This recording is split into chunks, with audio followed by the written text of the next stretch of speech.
வணக்கம் நண்பர்களே.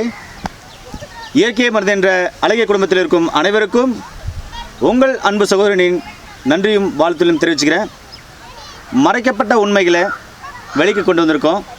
அதே மாதிரி மூவா அப்பா அவர்களின் காணொளி நம்முடைய சேனலில் தொடர்ந்து ஒளிபரப்பாகும்.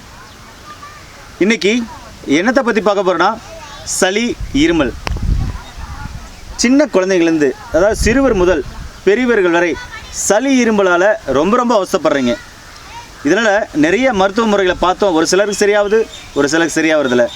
ஆனால் இயற்கையான முறையில் தேங்காய், வாழைப்பழங்கள் மற்ற பல வகைகளை கொண்டு ஐயா அவர்கள் சொல்கிற அந்த எளிமையான முறையை வாங்க கேட்போம். நிரந்தர தீர்வும் அதுதான் அப்படின்னு சொல்கிறாரு. என்ன அப்படி ஒரு நிரந்தர தீர்வு?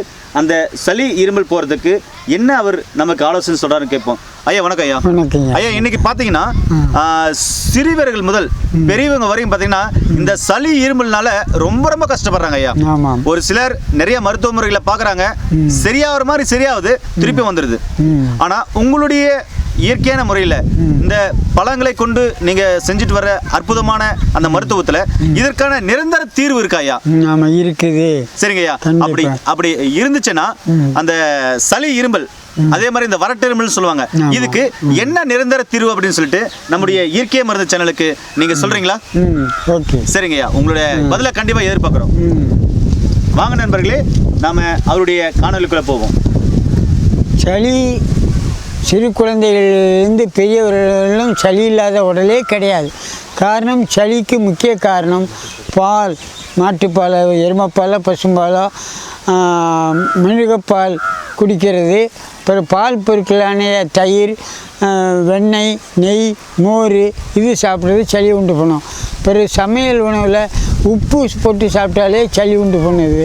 அப்புறம் சமையல் உணவில் வெள்ளை அரிசி சாப்பிட்டாலே பசை மாதிரி சளி உண்டாகி ஒட்டுது நுரையீரலில். அப்புறம் இறைச்சி, அசைவம், மீன், அப்புறம் முட்டை, இந்த மாதிரி அசைவம் சாப்பிட்டாலும் உடம்புல நிறைய சளி உண்டாகுது. இப்போ சமையல் உணவில் காய்கறி கீரை சாப்பிட்டா சளி கிடையாது, உப்பு இல்லாமல். ஆனால் சமைச்ச தானிய உணவுக்கு அதுவும் உப்பு போட்டால் நிறைய சளி உண்டாகும். ஆக சளி உண்டாகிறதுக்கான காரணங்களை முதல்ல நீக்கணும். அப்போ தான் நிரந்தரமாக உடம்புல சளி இல்லாமல் முடியும். இல்லைன்னா நீங்கள் இந்த காரணத்தை அறிஞ்சு காரணத்தை நீக்காட்டால் ஏதோ மூலிகையிலையோ அல்லது ஏற்கனவே மூக்க கழுவியோ சளியை வெளியேறும், மறுபடியும் சளி உண்டாகும். ஆக சளியை வெளியேற்றணும், சளியை உண்டாகணும். அல்லது பாட்டி வீட்டில் ஆவி பிடிப்பாங்க. இதெல்லாம் அது நிரந்தர தீர்வு இல்லாமல் போகுது. நிரந்தர தீர்வு வேணும்னா சளி தரக்கூடிய உணவு இப்போ சொன்னேன்.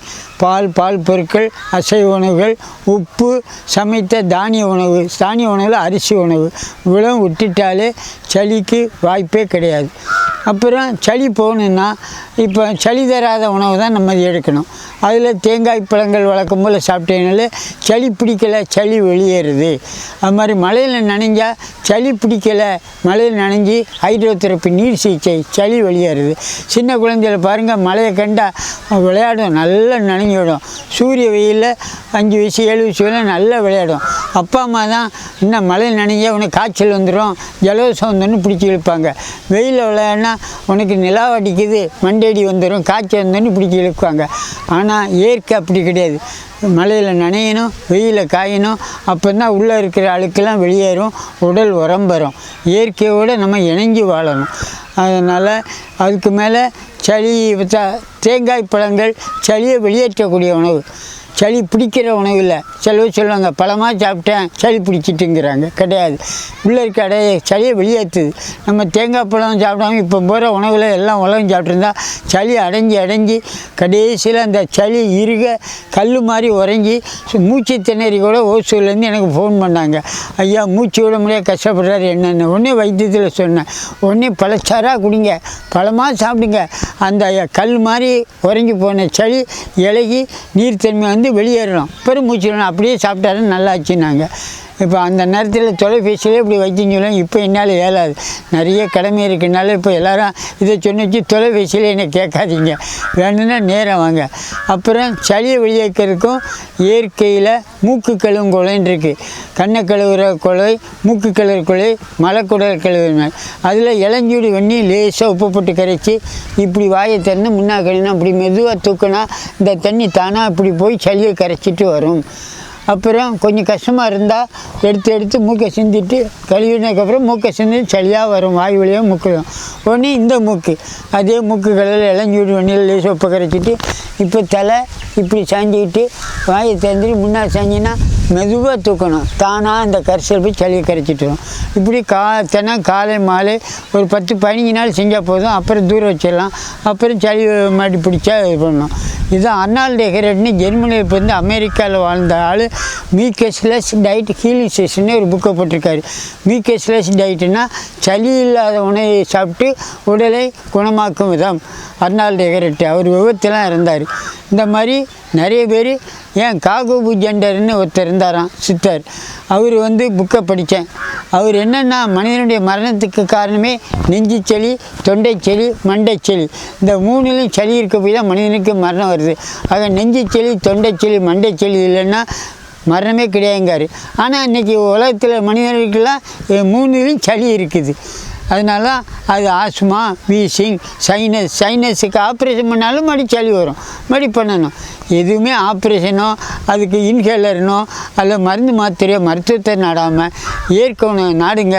வேணால் இயற்கை மருத்துவத்தில் மூக்கு கழுவும் கோலையும் பயன்படுத்துங்க.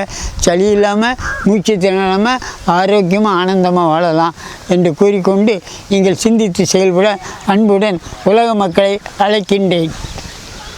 நேயர்களே, பார்த்தோம்னா இன்றைக்கி பெரும்பாலும் எல்லாரையும் பிரச்சனைக்குள்ளே தள்ளப்பட்டிருக்கிற ஒரு பிரச்சனை என்ன, ஒரு டிசீஸ் என்ன அப்படின்னா இந்த சளி, இருமல், வறட்டிருமலுங்க.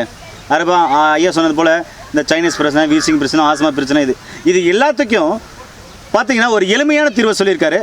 அது முற்றிலுமாக குணமாகக்கூடிய தீர்வாக சொல்லியிருக்காரு. அதனால் நிறைய வழிமுறைகளையும் நிறைய நமக்கு அந்த சிகிச்சை முறைகளையும் சொல்லியிருக்காரு. இது மாதிரியான நல்லவர்கள் இந்த உலகத்தில் இருக்கிறதுனால தான் நிறைய அழிந்து போன மருத்துவத்தை தோண்டி இழுக்க முடியுதுங்க. சரி நண்பர்களே, மீண்டும் இன்னொரு பதிவோடு இயற்கை மருந்து என்ற அழகிய குடும்பத்தில் மூவா அப்பா அவர்களுடன் நேரடி தொடர்பு மூலம் உங்களை சந்திக்கும் வரை உங்களிடத்திலிருந்து விடைபெறுவது உங்கள் குடும்பத்தில் ஒருவனாக உங்கள் அன்பு சகோதரன் ஆரோக்கியதாஸ். நன்றி, வணக்கம்.